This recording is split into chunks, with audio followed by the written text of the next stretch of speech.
दिना में बदले लेके बता दूंगी। मांग नहीं पूरी होगी तो नहीं, मैं मर्डर करूंगी तब फिर प्रशासन रुके नहीं, शांत बैठूंगी जब तक, पर बदले नहीं छोड़ेंगी। बेइज्जती कर रहे हैं हमारी, तकिया से गला घोट दिया। ये खुल्लम खुल्ला चैलेंज नहीं बल्कि एक ऐलानिया धमकी है। ये धमकी अब प्रशासन के लिए किसी चुनौती से कम नहीं, क्योंकि धमकी उस बदले की है जिसकी पटकथा से लेकर अंजाम तक की कहानी चंबल के इन बीहड़ों में, इन उबड़ खाबड़ भूगोल में, 1980 से 1990 के दशक में डाकुओं के आतंक में, गरजती बंदूकों में, इन धरती में दफन अनगिनत लाशों में, हजारों चीखों में, सिसकती आहों में, रात में धूप अंधेरे में, डाकुओं के अंधा कानून में, हर जगह बिखरी पड़ी हैं। आज हम आपके लिए एक ऐसी ही कहानी लेकर आए हैं जो चंबल के इन बीहड़ों से निकलकर राजस्थान के अजमेर की सेंट्रल जेल में लिखी गई। 2 दिना में बदले लेके बता दूंगी। थोड़ी देर पहले आपने जिस महिला को चीख चीख कर चैलेंज देते देखा, क्या आप जानते हैं कि ये महिला कौन है? अपनी जगह पर रहना शुभ शाम 2 दिना में बदले लेके बता दूंगी और सब असली करके बता दूंगी। रोको प्रशासन। क्या आप जानते हैं कि ये किसकी हत्या का बदला लेने की बात कर रही है? बेइज्जती कर रहे हैं हमारी, तकिया से गला घोट दिया। आपको सब कुछ बताएंगे, इंतजार करिए। लेकिन उससे पहले जरा इन तस्वीरों को देखिए। जलती चिता, चटकती लकड़ियां और हजारों की तादाद में उमड़ी भीड़। अंतिम संस्कार के मौके पर भारी पुलिस बल। सवाल है, ये भीड़ क्यों? ये पुलिसिया इंतजाम किसके लिए? ये आप सुनेंगे तो 1980 से 1990 के चंबल का दृश्य और कहानियां आपके जहन में ताजा हो जाएंगी। ये तस्वीर अपने आप में बताती है कि चिता पर जो जल रहा है वो कोई आम आदमी नहीं था और ना आम थी उसकी कहानी। ये वो नाम था जिसके नाम से कांप उठता था चंबल का बीहड़, जिसके घोड़ों की टाप से सिहर जाता था पूरा राजस्थान, जिसका आपराधिक इतिहास इतना संगीन था कि पुलिस ने सैकड़ों बार अलग अलग जगह पर दबिश तो की लेकिन उसे कभी पकड़ नहीं पाई। लेकिन उसकी मौत ने पूरे राजस्थान में सनसनी फैला दी। चंबल के बीहड़ों के उस बादशाह का नाम था डकैत जगन गुर्जर। 29 जून 2026 दोपहर का वक्त, अजमेर सेंट्रल जेल, डकैत जगन गुर्जर। यहीं से पूरी कहानी में शुरू होता है ट्विस्ट और विवाद। चंबल के बीहड़ों से राजस्थान और मध्य प्रदेश के बॉर्डर इलाके में अपराध का साम्राज्य चलाने वाले जगन गुर्जर अजमेर की हाई सिक्योरिटी जेल में सजा काट रहा था। 29 जून की सुबह जगन गुर्जर और हार्डकोर क्रिमिनल विष्णु जाट उर्फ पौना एक साथ एक ही बैरक में बंद किए गए थे। ऐसा कहा जाता है कि इसी दौरान दोनों में किसी बात को लेकर विवाद हुआ। विवाद इतना बढ़ा कि विष्णु जाट उर्फ पौना ने डकैत जगन गुर्जर की गला घोटकर हत्या कर दी। दोपहर 3 बजे सरकारी गार्ड जब बैरक पहुंचे तो इस सनसनीखेज वारदात का खुलासा जमाने भर में हुआ। इसी मोड़ से एक नई अदावत की शुरुआत होती है, या फिर यूं कहा जाए कि यहीं से 1990 के दशक वाला चंबल का आतंक लौटने का दस्तक दे रहा है। इन बिहड़ों में फिर से बंदूकों की गरज अब शुरू हो सकती है। यह ऐसा खूनी खेल हो सकता है जो पुलिस प्रशासन की परेशानियों को बढ़ा सकता है। मिली भगत करवाई गई है, सबने गद्दारी करवाई है, स्थापना भी करवाई गई है, उसमें सब बाड़े वाए सबने की सम्मति थी। कैसे हुए हैं, कोई जानकारी है कुछ आपको? हाँ, ये दुश्मनी रखते थे पहले थे। अरे आ रहा हूँ तेरे को भाई, कोई रंजिश, कोई गैंग की जेल में कोई पहली रंजिश चल रही। चंबल के बीहड़ों में फिर खूनी खेल की आशंका इसलिए हो रही है क्योंकि जगन के परिवार वालों का आरोप है कि उसकी हत्या पुलिस प्रशासन की मिलीभगत से हुई है। प्रशासन का आरोप है कि जब उसकी हत्या की गई तब बैरक का सीसीटीवी बंद था। अब आप इसे समझिए कि अतीत का एक खूंखार डाकू बैरक में मारा गया तो परिवार वालों का खून खौल उठा। प्रशासन को 2 दिन की मोहलत की धमकी देने वाली ये महिला कोई और नहीं बल्कि डकैत जगन गुर्जर की पत्नी उमेश है। एक जमाना था जब उमेश दस्यु सुंदरी कही जाती थी। ऐसा कहा जाता है कि उमेश के प्यार में पड़कर जगन गुर्जर का हृदय परिवर्तन होने लगा। जगन गुर्जर ने बीहड़ों का रास्ता छोड़ना शुरू कर दिया, जो पुलिस कभी उसे लगातार दबिश देने के बावजूद पकड़ नहीं पाई। उसने खुद सरेंडर करके डाकुओं की दुनिया को अलविदा कह दिया। लेकिन आज उसकी मौत पर दस्यु सुंदरी फिर से दहाड़ उठी है। सीधे सीधे अपने दुश्मनों को खुलकर चुनौती दे रही है। जानकारों का कहना है कि उमेश उस दौर में जो कहती थी वो करती भी थी, इसीलिए तो वो खुद जगन के साथ साथ बीहड़ों में खौफ का दूसरा नाम बन गई थी। थोड़ा पे खड़ी है कि नहीं, आत्महत्या बच्चन की कर देंगे और खुद कर लेगी। मांग नहीं पूरी होगी तो नहीं, मैं मर्डर करेंगी तो फिर प्रशासन रुके, प्रशासन रुके। फिर ऐसे में पति को मर्डर रहेगा, प्रशासन कुछ नहीं कर रहा है। गांव खुद जाते, अब तक घर खुद जाते, और मैं मर्डर कर दूं, मैं बच्चा कर दे किसी का दुश्मन का, तो प्रशासन कुछ नहीं करे। अपनी जगह पर रहना, शुभ शाम 2 दिन में बदले लेके बता दूंगी और सब असली करके बता दूंगी। रोका प्रशासन।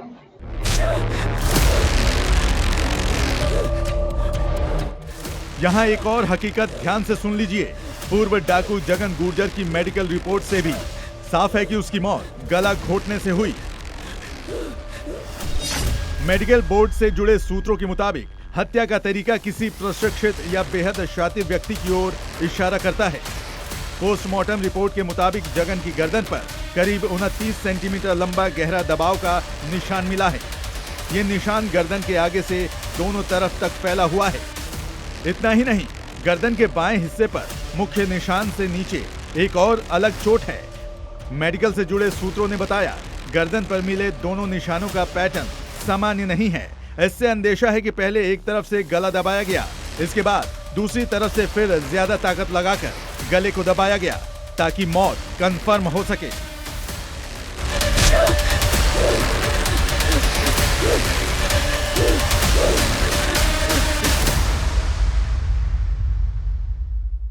कहा जाता है कि अपराध की दुनिया में पहला कदम सबसे छोटा होता है, लेकिन उसके बाद वापसी सबसे मुश्किल। अपराध की दुनिया में जगन की एंट्री शुरुआत में छोटे मोटे विवादों से हुई, फिर हथियार और गैंग धीरे धीरे उसके साथी बनते चले गए। धीरे धीरे जगन का नाम पुलिस रिकॉर्ड में दर्ज होने लगा। जब पहली बार पुलिस ने उसकी तलाश शुरू की, ये वो दौर था जब शायद किसी ने सोचा नहीं था कि आने वाले सालों में यही चंबल के सबसे चर्चित दस्युओं में गिना जाएगा।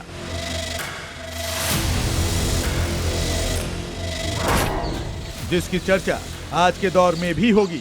आपको ये जानकर भी हैरानी होगी कि जगन के अपराध की दुनिया में एंट्री का किस्सा फिल्मी है।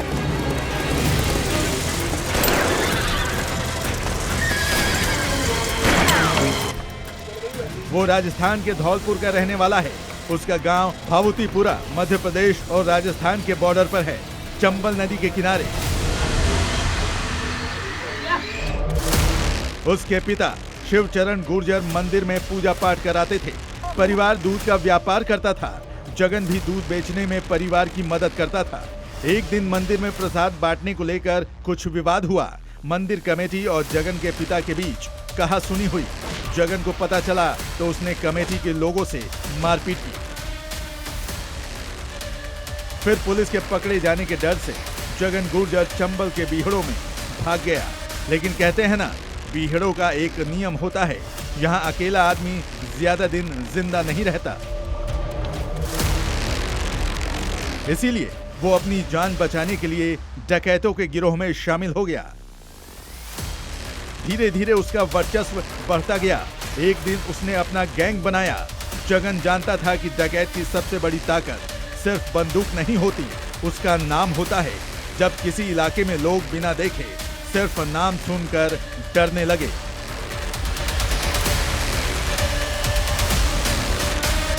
अब यही वजह थी कि उसने अपनी एक अलग पहचान बनानी शुरू कर दी। जगन को खोया पनीर की सब्जी पसंद थी अब इसीलिए वो वारदात के बाद खोया पनीर की सब्जी खाता था। पहले तो लोगों को डकैत जगन गुर्जर की ये आदत बड़ी अजीब लगी, लेकिन धीरे धीरे यही आदत खौफ में तब्दील होने लगी। जैसे जैसे जगन गुर्जर की वारदात बढ़ती गई, वैसे वैसे पुलिस का दबाव भी बढ़ने लगा। पुलिस ने जगन की गिरफ्तारी के लिए खुफिया तंत्र भी लगाया, लेकिन हर बार उसे निराशा ही हाथ लगती थी। कहा जाता है कि उस वक्त जगन गुर्जर का खुफिया तंत्र पुलिस से कहीं ज्यादा मजबूत और सटीक था। बहुत हालात बदले हुए थे। उस समय डकैतों का आतंक चरम पर था। संचार के साधन नहीं थे, सड़कें नहीं थी, पुलिस का इतना बैकअप भी नहीं मिलता था, और कोई वारदात हो जाती थी तो पुलिस वाले भी रात में जाने से डरते थे, क्योंकि भीड़ों में किधर से गोली आ जाए, कौन हादसे का शिकार हो जाए, ये कहना मुश्किल होता था। दूसरा, डकैत जितने भी थे वो जाति विशेष से संबंधित होते थे, तो जिस जाति के होते उनका जातीय समर्थन भी उन लोगों को होता था। जगन गुर्जर के गुनाहों की सूची तो लंबी है, लेकिन उसकी क्राइम कुंडली में कुछ ऐसे भी गुनाह हैं जो बताते हैं कि वो कितना खतरनाक और सनकी था। साल 1994 में अपराध की दुनिया में एंट्री लेने वाले जगन पर डकैती, रंगदारी और हत्या समेत 100 से ज्यादा मुकदमे दर्ज थे, लेकिन वो अपने बढ़ते रसूख और खौफ में इतना ज्यादा खो गया था कि उसने इतिहास की उस घटना को दोहरा दिया जिसकी वजह से चंबल के बीहड़ों में पैदा हुई थी फूलन देवी। कभी बीड़ी लेने के विवाद में चौराहे पर फायरिंग कर देना, तो कभी टोल नाके पर टोल कर्मियों से भिड़ जाना। छोटी छोटी बात पर सनक जाने वाला जगन जब चाह लेता कि उसे अपने सबसे खूंखार दुश्मन को मौत के घाट उतारना है, तो वो उसे पूरा कर भी देता था। जिसका सबसे बड़ा उदाहरण पूर्व डकैत मोहन गुर्जर की हत्या थी। ये वो दौर था जब मोहन गुर्जर बीहड़ों का बादशाह था, लेकिन रंजिश में जगन गुर्जर ने डकैत मोहन गुर्जर की हत्या कर दी। इसके बाद वो एक बड़े गैंग का न सिर्फ सरगना बन गया, बल्कि बीहड़ों का बादशाह भी बन बैठा। जैसे जैसे दिन बीतता गया, वैसे वैसे जगन गुनाह की दुनिया में तेजी से बढ़ता गया। लेकिन यही जगन से होता है एक ऐसा गुनाह जिसने उसकी पूरी जिंदगी पर धब्बा लगा दिया।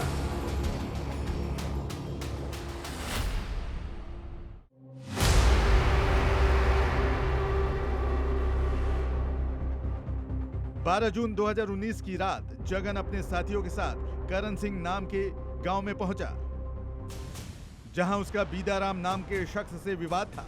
बीदाराम तो नहीं मिला, लेकिन दहशत फैलाने के लिए उसने महिलाओं से मारपीट की। आरोप लगे कि उसने गांव की कुछ महिलाओं को निर्वस्त्र करके घुमाया था। ये मामला देश भर में सुर्खियों में आ गया। पुलिस पीछे लगी तो 28 जून 2019 को बाड़ी सदर थाना इलाके के बाबू महाराज मंदिर में एसपी अजय सिंह के सामने अजय गुर्जर ने सरेंडर कर दिया। इस दौरान मीडिया ने उससे सवाल किया कि तुमने महिलाओं को निर्वस्त्र क्यों किया। जगन का जवाब था कि इल्जाम तो कोई भी लगा सकता है, मैं कायर नहीं हूँ, किसी को भी मार सकता हूँ, लेकिन महिलाओं को निर्वस्त्र नहीं कर सकता, ये सब झूठ है।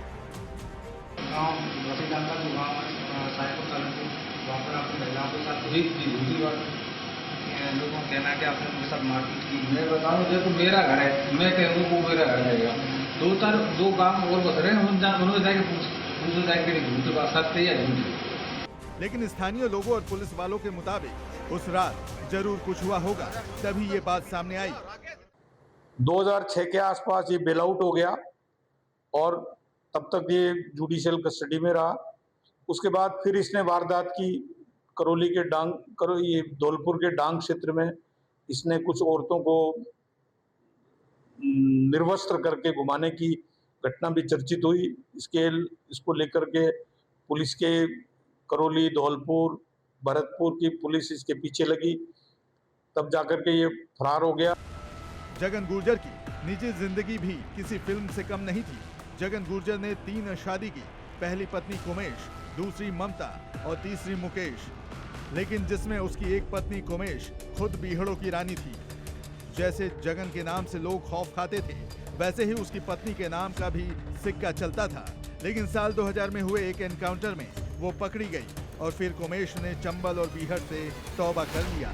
लेकिन जगन अभी भी दस्यु सम्राट बनने की सोच रहा था, इसीलिए वो अब भी AK-47 लेकर घूमता था। लेकिन जैसे जैसे उसे लगने लगा कि अब वक्त आ गया है गुनाह के इस दलदल से निकलकर एक आम जिंदगी जीना चाहिए।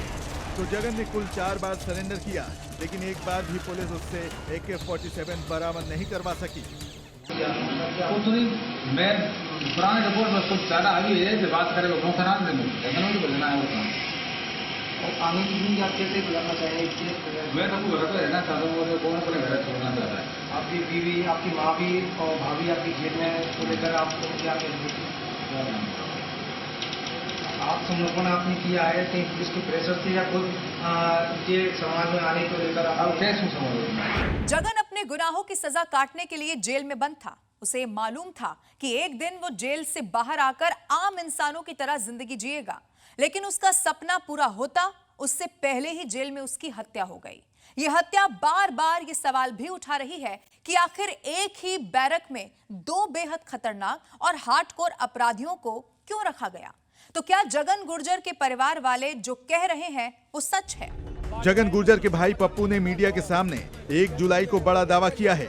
पप्पू गुर्जर के अनुसार जगन की हत्या की वजह 2011 से चली आ रही रंजिश है। हालांकि ये रंजिश क्या है, इसका खुलासा गुर्जर पप्पू नहीं कर पाए।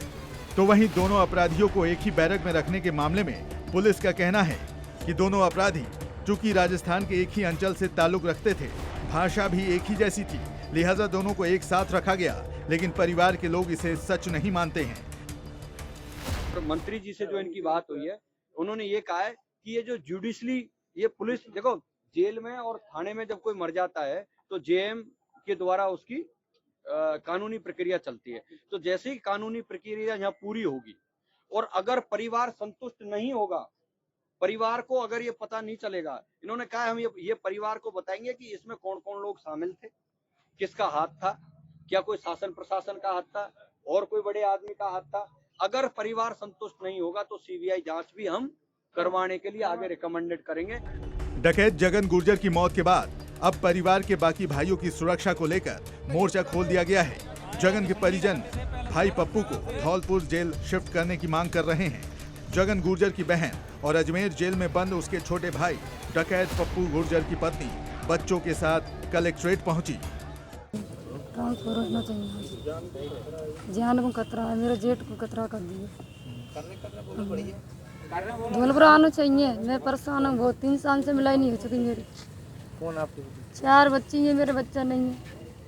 आपके कौन लगती है? कौन है पति आपको? जगन की हत्या कैसे हुई, हत्या के पीछे किसका हाथ था, ये तो जांच के बाद पता चलेगा। लेकिन इतना तो साफ है कि जगन गुर्जर की कहानी यहीं खत्म नहीं होने वाली है। ये कहानी फिर से चंबल के बीहड़ों को रक्त रंजित कर सकती है। ब्यूरो रिपोर्ट, जी मीडिया।